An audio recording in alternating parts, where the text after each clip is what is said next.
Salam sejahtera Malaysia. Selamat petang tuan-tuan dan puan-puan yang dihormati sekalian. Denyut nadi suara rakyat bergema di channel ini. Direct to the point. Matilah Papa Gomo kali ini. Mati Papa Gomo. Memang mampus Papa Gomo kali ini. 120 juta peratus koyak habis kali ini Papa Gomo. Dulu dia kena saman 1 juta. Kali ini dia kena saman 3 juta. Ambil kau. Apalagi Perikatan Nasional kasih keluar lagi sekali lagi dana jihad. Lepas ini silap-silap Perikatan Nasional kena kasih keluar lagi lah dana jihad, sumbangan dana derma jihad untuk bantu pempitnah Papa Gomo. Ketua Polis Negara sahkan telah membuat laporan, bukan membuat laporan, telah menyaman Papa Gomo. Telah menyaman Papa Gomo sebanyak 3 juta ringgit Malaysia. Saya pun pening kepala lah dengan Papa Gomo ni. Saya betul-betul hairan dengan Papa Gomo. 127 juta peratus saya hairan dengan Papa Gomo. Mengapa Papa Gomo sangat berani buat fitnah? Tak serik-serik kah Papa Gomo ni? Inikah, ini soalannya, inikah sebabnya Papa Gomo keluar daripada UMNO? Sebab UMNO tak suka orang memfitnah. Mungkin dia suka parti yang suka fitnah. Sebab itu mungkin. Sebab mungkin itulah dia pindah kot. Jangan-jangan sebab itu. Ini Ketua Polis Negara pula yang saman dia. Apa tidaknya? Siapa tidak marah? Siapa tidak marah? Kalau Ketua Polis Negara sendiri dia fitnah, kata pelacur. Dia kata apa dalam laporan anda boleh tengok di Harapan Daily. Dia kata apa? Dia kata Perdana Menteri Perdana Menteri pula. Dia kata Ketua Polis Negara tu pelacur, penjilat, pelacur kepada banduan terhormat dan juga penjilat kepada Datuk Seri Anwar Ibrahim. Habis engkau kali ini Papa Gomo. Habis. Ketua Polis Negara, jangan kasih muka. Biarpun dia minta maaf, biarpun dia minta ampun melutut-lutut, kasih teruskan saman. Kali ini jangan kasih biar.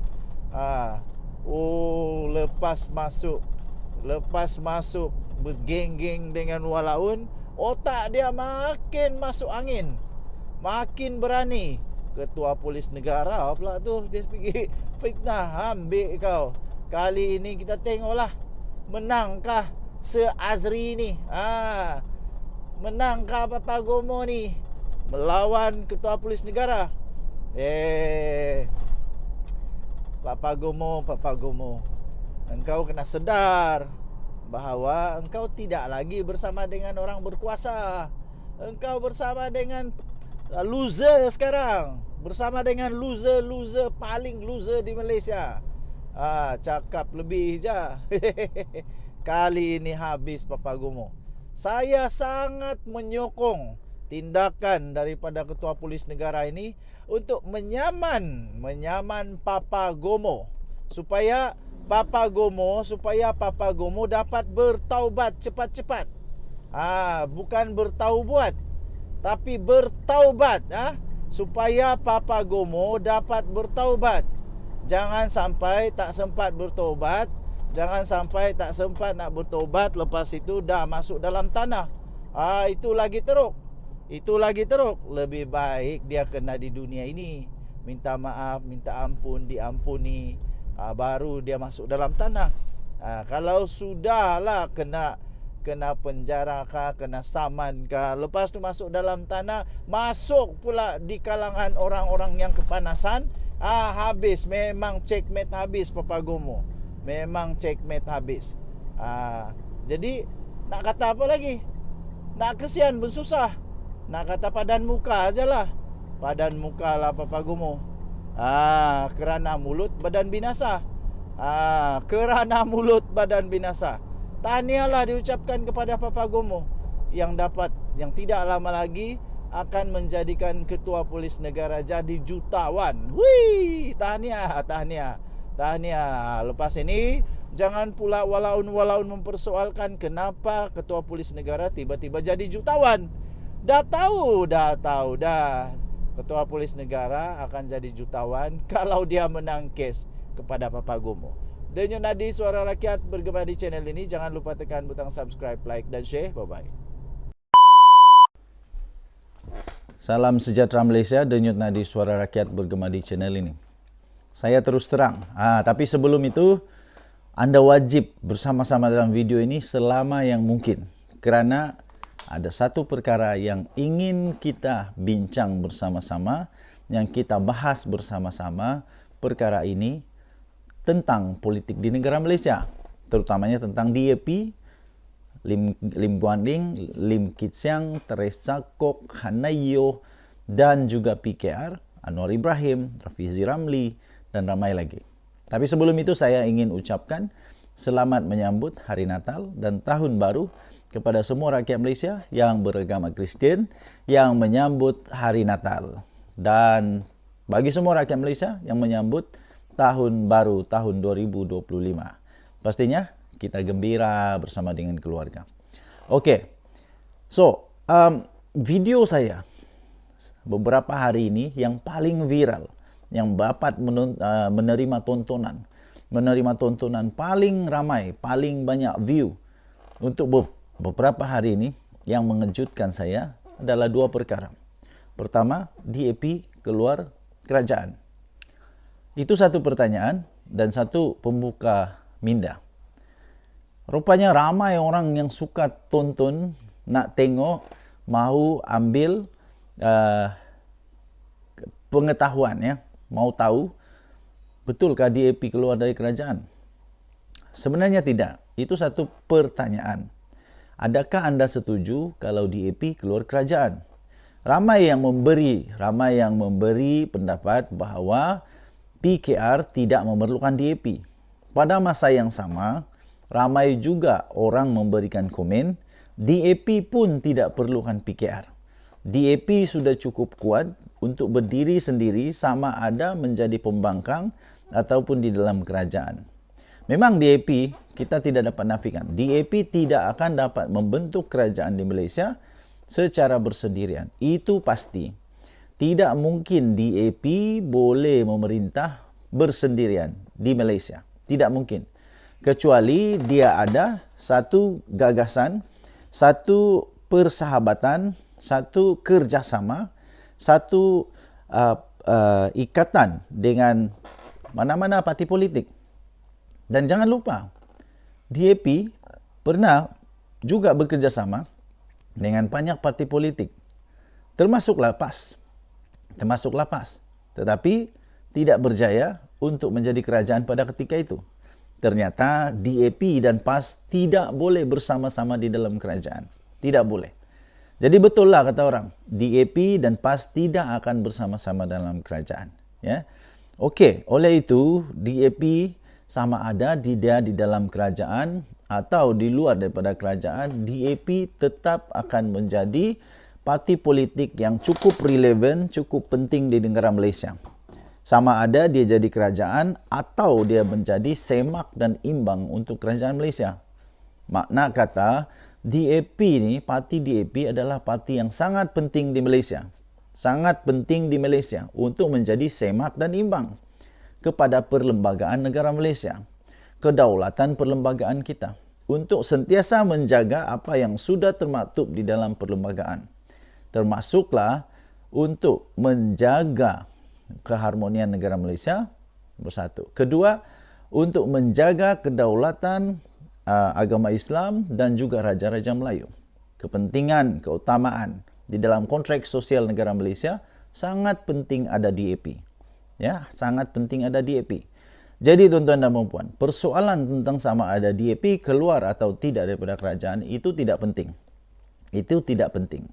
Kerana kalau dia keluar pun dia akan menjadi satu pembangkang yang kuat, yang relevan, efektif. Dibandingkan dengan Perikatan Nasional sekarang, terutamanya PAS yang memang sangat-sangat lemah. Sangat lemah di dalam menjadi pembangkang. Mereka tidak reti nak jadi pembangkang yang berkesan. Kerana apa yang mereka utarakan di parlimen itu selalunya bukan tentang rakyat. Selalunya bukan tentang rakyat secara umum di Malaysia. Contohnya, yang dipersoalkan gaji Perdana Menteri. Yang dipersoalkan perkataan ketimbang. Macam-macam lagi yang dipersoalkan. Bagi saya, untuk menjadi satu pembangkang yang kuat, itu bukan tentang gaji Perdana Menteri, bukan perkataan, tapi bagaimana untuk membangun negara Malaysia. Begitu. Kedua, pas ni pula, apabila mereka mau berdebat di parlimen, debat mereka selalunya tidak mempunyai hujah yang kuat. Malah di spin-spin. Malah banyak perkara yang salah juga. Contohnya, Fazli Sahari, entah siapa punya debat lah tu, siapa punya hujah lah tu. Dia kata Malaysia ketinggalan dalam ekspor halal. Kemudian diberilah nombor. Contoh saja, diberi nombor. Ternyata nombor yang ada pada Malaysia lebih besar daripada negara-negara yang lain. Tapi dia kata kita sedang di belakang, sedang mundur. Itu tidak benar, ya. Itu tidak benar. Jadi tuan-tuan dan puan yang dihormati sekalian, DAP dan PKR tidak akan berpisah. Itu kesimpulan yang pendek, yang ringkas dan tepat. DAP dan PKR tidak akan berpisah. Bersama dengan amanah juga. Singkat kata, Pakatan Harapan tidak akan bubar. Malah saya lihat Pakatan Harapan akan menjadi semakin kuat. Pakatan Harapan akan menjadi semakin kuat, ya, semakin kuat. Ditambah lagi pula ada pula Parti UMNO, BN di dalam kerajaan, maka cukup lengkaplah sudah. Cukup lengkap kota kekuatan Pakatan Harapan, Barisan Nasional. Semua ada di dalam itu. Semuanya ada di dalam parti tersebut yang cukup untuk menjadi kerajaan. Ada semak dan imbang di dalam kerajaan sendiri. Tidak perlu pun ada pembangkang di luar. Cukup mereka ada kerajaan, berfikir sebagai kerajaan, dan juga ada parti yang boleh menjadi semak dan imbang di dalam kerajaan. Ini cukup perfect. Saya fikir tidak akan berlaku perpecahan, Okey, walaupun banyak ura-ura bising ni, tweet ni, tapi tidak akan berlaku perpecahan dan tidak akan terbubar Pakatan Harapan Barisan Nasional ni sehingga PRU 16. Itu pun kalau mereka buat keputusan untuk bubar ataupun untuk tidak mau lagi bekerjasama di antara parti politik ini. Tapi saya lihat kerjasama ini akan berpanjangan, kerjasama ini akan kekal sehinggalah terbentuk sekali lagi Pakatan Harapan BN atau Kerajaan Madani 2.0. Ya. Tidak akan ada mana-mana yang dapat mengganggu-gugat kekuatan ini. Okey, tapi kalaupun mereka kalah, tidak apa. Jangan risau, kerana kita hanya mau lihat kestabilan politik negara Malaysia beserta dengan satu sisi semak dan imbang yang baik. Kita sudah nampak dulu bagaimana Pakatan Harapan menjadi pembangkang yang cukup efektif, cukup baik, cukup bagus dan sangat-sangat bagus. Sangat-sangat relevan. Apa yang mereka utarakan untuk menjadi semak dan imbang sangat baik. Dan yang tadi Suara Rakyat bergema di channel ini, jangan lupa tekan butang subscribe, like dan share. Malaysia kita punya, cintai Malaysiaku, kita jaga kita. Bye-bye.